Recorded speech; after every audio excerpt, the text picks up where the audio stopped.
Dari yatim piatu menjadi putri CEO. Gadis yang hidup dalam kesepian. Namanya Lira, gadis muda berusia 19 tahun yang tumbuh di panti asuhan kecil di pinggiran kota Jakarta. Sejak kecil ia sudah terbiasa hidup tanpa kasih sayang orang tua.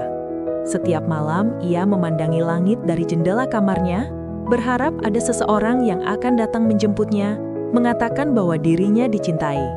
Namun hari itu tak pernah tiba. Lira tidak menyerah pada hidup.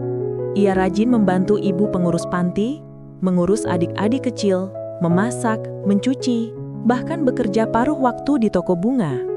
"Kamu anak baik, Lira," kata Ibu Sari, pengurus panti. "Tuhan pasti punya rencana besar untukmu."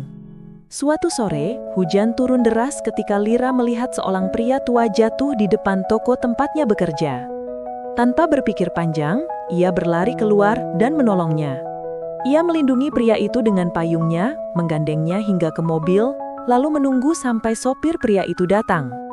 Ternyata pria itu adalah Ardian Mahendra, CEO perusahaan besar Mahendra Group, pengusaha yang dikenal dingin dan tak pernah tersenyum.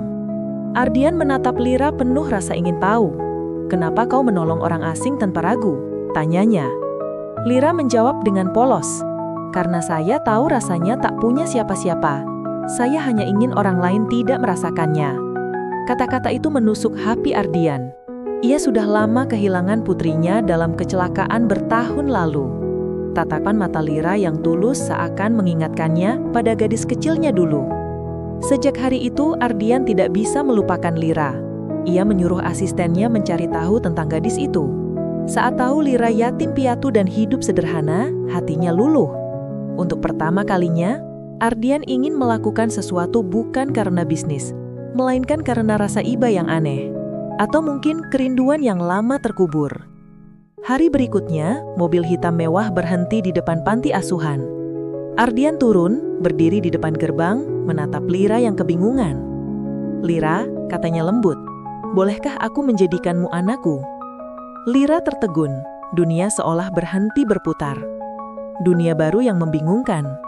Hari pertama Lira pindah ke rumah mewah keluarga Mahendra terasa seperti mimpi. Dinding tinggi, taman luas, dan lantai marmer yang berkilau membuatnya canggung melangkah. Para pelayan menatapnya penuh tanda tanya, seolah bertanya dalam hati, siapa gadis sederhana ini? Ardian memperkenalkannya sebagai anak angkatnya di depan semua staf. "Mulai hari ini, anggap Lira sebagai bagian dari keluarga Mahendra." Ucapan itu membuat semua terdiam. Beberapa tersenyum sopan, tapi sebagian lain menyembunyikan cibiran. Lira tak terbiasa hidup dengan kemewahan. Ia gugup saat makan malam, tak tahu cara menggunakan garpu dan pisau dengan benar. Ia bahkan sempat menjatuhkan gelas kristal hingga pecah. "Maaf Pak," serunya panik. Namun Ardian hanya tersenyum lembut. "Tak apa, Lira, kau belajar saja perlahan." Namun tidak semua orang menyukainya. Fania, anak perempuan sah Ardian yang baru pulang kuliah dari luar negeri, menatapnya sinis. "Anak panti jadi anak papa, kau pikir dunia ini dongeng?" ejeknya.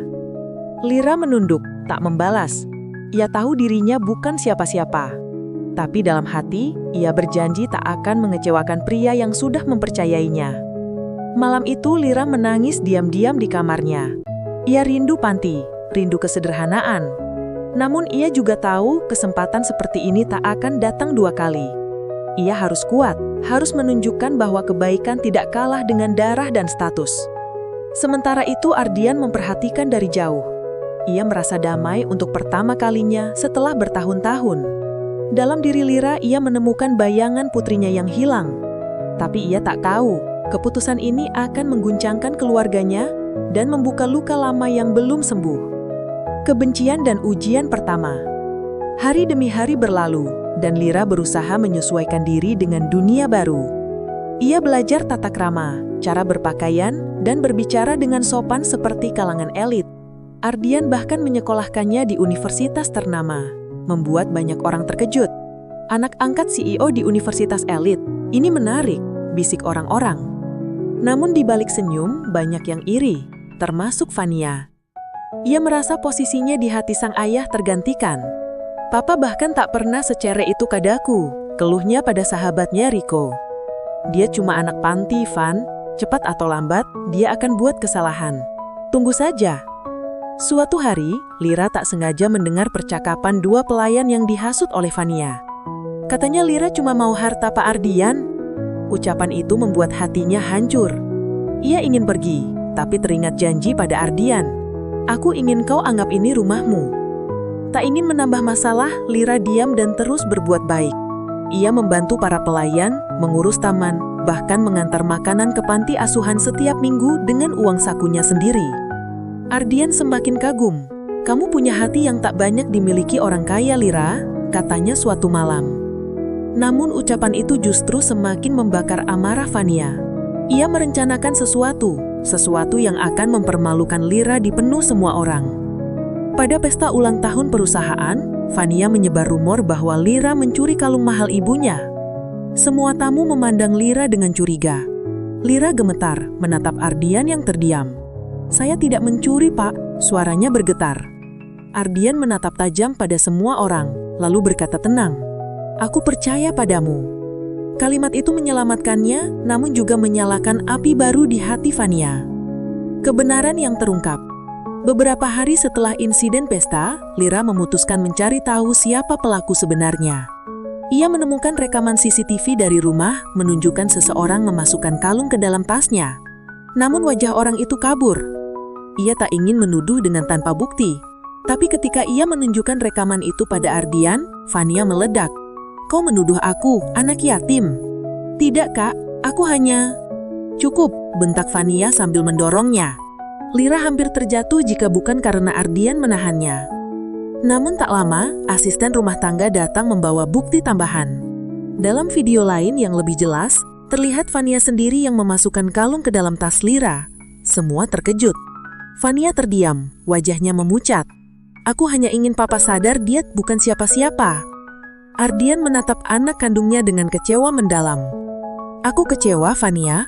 Kebaikan tak butuh darah yang sama. Hanya hati yang tulus. Vania menangis, tapi ego menahannya untuk meminta maaf. Ia pergi meninggalkan rumah. Sementara Lira hanya bisa menatap dengan sedih.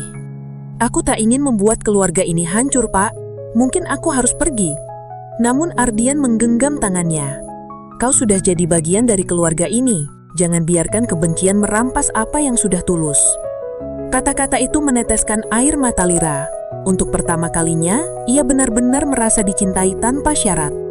Tapi kedamaian itu tak berlangsung lama. Sebuah kabar mengejutkan datang. Perusahaan Mahendra Group terancam bangkrut karena pengkhianatan dari dalam. Dan anehnya, nama Lira ikut terseret dalam skandal itu. Fitnah yang menghancurkan. Berita mengejutkan menyebar. Anak angkat CEO diduga membocorkan data perusahaan. Media menyerbu rumah Ardian. Lira menangis di kamarnya, tak tahu harus berbuat apa. Dalam rapat direksi, beberapa orang mendesak agar Lira diusir. Dia hanya anak panti, tak bisa dipercaya, kata seorang direktur. Namun Ardian tegas. Aku mengenalnya, ia tak bersalah. Meski begitu, bukti digital mengarah ke email Lira. Vania mulai curiga ada yang menjebak. Lira pun memutuskan pergi sementara, meninggalkan surat penuh haru. Aku akan membuktikan kebenaranku. Ia menyelidiki sendiri dan menemukan pelakunya. Riko, teman Vania yang dendam karena ayahnya dulu kalah tender dari Mahendra Group.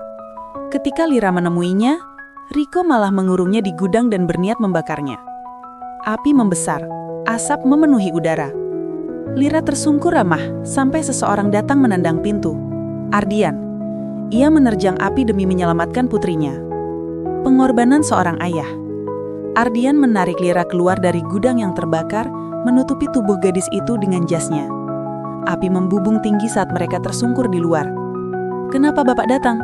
tanya Lira lemah. "Ayah tak akan membiarkan anaknya terbakar sendirian," jawab Ardian pelan. Petugas datang. Riko ditangkap dan bukti dari ponselnya membuktikan Lira dijebak. Mahendra Group bersih dari tuduhan. Tapi Ardian luka bakar cukup parah. Lira menemaninya di rumah sakit, menggenggam tangannya tiap malam. "Saya yang seharusnya melindungi Papa," ucapnya lirih. Ardian tersenyum lemah. "Kau sudah menyelamatkanku. Bukan hanya nyawaku, tapi hatiku." Vania menangis di sisi ayahnya. Aku iri, Pak. Aku salah. Ardian mengusap rambutnya. Yang penting, kau belajar dari kesalahan. Saat pulih, Ardian menyerahkan sebagian saham perusahaan kepada Lira. Ini bukan soal harta, tapi bukti bahwa kau bagian dari keluarga ini. Lira bangkit. Setelah sembuh, Lira mulai aktif di perusahaan. Awalnya diremehkan, tapi kerja keras dan ketulusannya mengubah pandangan semua orang. Ia membuat program beasiswa dan membuka Mahendra Care, membantu anak panti asuhan bersekolah. Fania kini bersahabat dengannya, sering turun langsung membantu. Aku dulu membencimu, kata Fania sambil tersenyum. Tapi ternyata, kaulah yang menyatukan kelaga ini. Lira menjawab lembut. Aku hanya ingin membalas kebaikan Papa. Ardian melihat mereka dari jauhan, matanya berkaca. Gadis yang dulu menolongnya kini membawa terang bagi banyak orang. Meski banyak pengusaha meremehkan, Lira membuktikan kemampuannya dengan ide-ide sosial yang inovatif. Ia memimpin dengan hati, bukan hanya otak. Malam itu, Lira menatap langit berbintang. Ibu, ayah, aku tidak sendirian lagi. Bintang berkilau seolah menjawab, memberi cahaya hangat di hatinya. Akhir yang mengharukan. 3 tahun berlalu, Mahendra Group tumbuh menjadi perusahaan yang sukses dan dicintai karena program sosial Lira. Namanya dikenal sebagai lambang kebaikan. Di taman rumah, Ardian duduk bersama 2 anak perempuannya. Aku bahagia, akhirnya punya keluarga yang utuh, ucapnya lembut. Lira menggenggam tangannya. Tanpa Bapak, saya tak akan punya apa-apa. Bapak penyelamat hidup saya. Ardian tersenyum haru. Kau mengajarkanku arti keluarga yang sesungguhnya. Senja turun perlahan, menyinari 3 sosok yang tertawa bersama. Tak ada lagi luka, hanya kedamaian dan cinta yang tumbuh dari penderitaan. Lira menatap langit jingga, air mata menetes lembut. Terima kasih Tuhan, aku sudah menemukan rumahku. Awan senja tampak membentuk senyum samar, seolah kedua orang tuanya di surga bangga padanya. Kini, Lira Mahendra bukan sekedar anak panti, tapi simbol bahwa kebaikan tulus mampu mengubah takdir dan menyembuhkan hati siapapun. Aku temu